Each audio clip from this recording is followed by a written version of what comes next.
बिस्मिल्लाहिर्रहमानिर्रहीम। IQ zone में आप सब दोस्तों को वेलकम करते हैं। हमारी आज की वीडियो इस्लामियात के बेसिक क्वेश्चंस पे है जो आपके लिए फ़ायदे का सबब बनेंगे। तो चलिए वीडियो स्टार्ट करते हैं। हमारा पहला सवाल है, अरकान इस्लाम का पहला रुकन कौन सा है? इस्लामियात का बड़ा बेसिक क्वेश्चन है ये।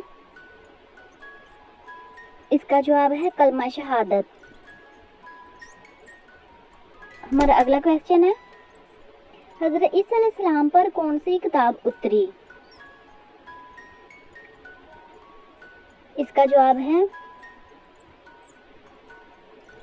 अंजील पाक। बढ़ते हैं अपने अगले क्वेश्चन की तरफ। हमारा अगला सवाल है, नमाज, रोज़ा, हज, ज़कात के अलावा रुकन इस्लाम कौन सा है? ये भी बेसिक क्वेश्चन है और बहुत इम्पोर्टेंट है। तो इसका जवाब है कलमा शहादत। अगला सवाल है हमारा, अरकान इस्लाम कितने हैं? अरकान इस्लाम कितने हैं? तो इसका जवाब है 5। अरकान इस्लाम 5 हैं। बढ़ते हैं अपने अगले सवाल की तरफ। तो हमारा अगला सवाल है,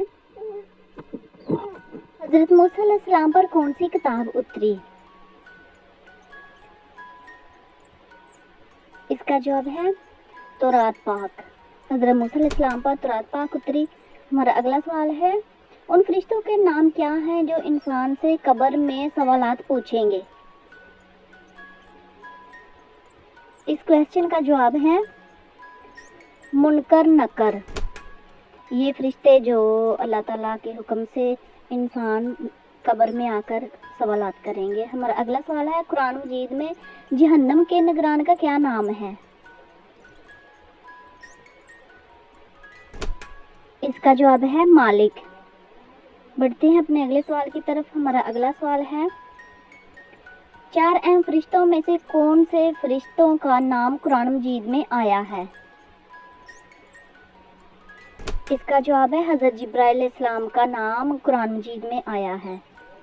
अगला सवाल है, कुरान मजीद में कुल कितने मलाइका का नाम आया है?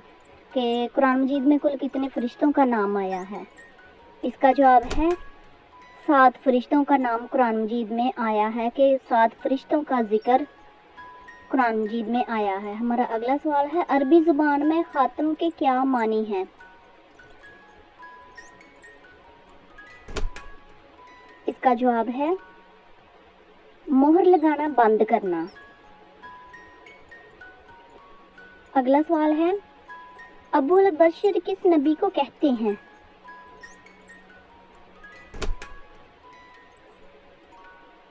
इसका जवाब है हज़रत आदम अलैहिस्सलाम को अबू अल बशर कहा जाता है। हमारा अगला सवाल है, पैगंबरों के सरजमीन किसे कहा जाता है? इसका जवाब है फ़लस्तीन को पैगंबरों की सरजमीन कहा जाता है। दोस्तों, वीडियो अच्छी लगी हो तो लाइक और शेयर करें, चैनल को सब्सक्राइब कर लें ताकि इस तरह की अच्छी वीडियोस आप तक जल्द पहुंच सके। Thank you for watching.